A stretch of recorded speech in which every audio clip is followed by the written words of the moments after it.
ରାସ୍ତା କଡ଼ ଗଛରୁ ଆମ୍ବ ଚୋରି କରି ଖାଉଥିବାର ନଜରରେ ଆସିଛନ୍ତି ଓଡ଼ିଆ ଅଭିନେତା ବାବୁସାନ ମହାନ୍ତି।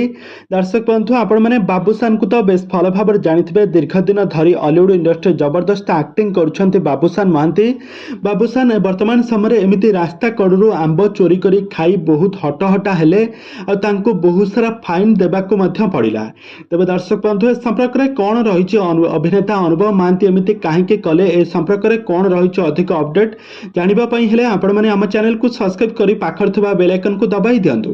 ଦର୍ଶକ ବନ୍ଧୁ, ଆପଣମାନେ ଜାଣିଥିବେ ଅଭିନେତା ବାବୁସାନ ମହାନ୍ତି ତାଙ୍କର ପାବାର୍ ଚଳଚ୍ଚିତ୍ରର ସୁଟିଂ ସାରି ଫେରୁଥିବା ସମୟରେ ରାସ୍ତା କଡ଼ରେ ଦେଖିଲେ ଗୋଟିଏ ଆମ୍ବ ଗଛରେ ବହୁତ ସାରା ପାଚିଲା ଆମ୍ବ ଫଳିଛି।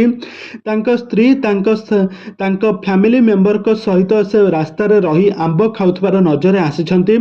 ଗଛକୁ ଚଢ଼ି ଆମ୍ବ ତୋଳି ଖାଉଥିବାର ନଜରରେ ଆସିଛନ୍ତି। ଆଉ ଆମ୍ବ ଖାଉଥିବା ସମୟରେ ସେଠାରେ ଜଣକ ଗଛର ଚୋରି କରି ଖାଉଥିବାର ଜଣାପଡ଼ିଥିଲା। ଆଉ ଏହାପରେ ଅନୁଭବ ମହାନ୍ତିଙ୍କୁ ଏହାପରେ ବାବୁସାନଙ୍କୁ ସେଠାରେ ଅଟକ ରଖିଥିଲେ। ଏହାପରେ ବାବୁସାନ ମହାନ୍ତି ତାଙ୍କୁ କିଛି ଟଙ୍କା ଦେଇ ସେଠାରୁ ଫେରିଥିଲେ।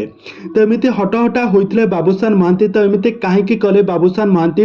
ବାବୁସାନଙ୍କୁ ତ ଆପଣମାନେ ଦୀର୍ଘଦିନ ଧରି ବହୁତ ସାରା ଓଡ଼ିଆ ସିନେମାରେ ଅଭିନୟ କରୁଥିବାର ଦେଖିଥିବେ। ତ ଆଗାମୀ ଦିନମାନଙ୍କରେ ବାବୁସାନଙ୍କର ଆସୁଛି ପାବାର୍ ଚଳଚ୍ଚିତ୍ର।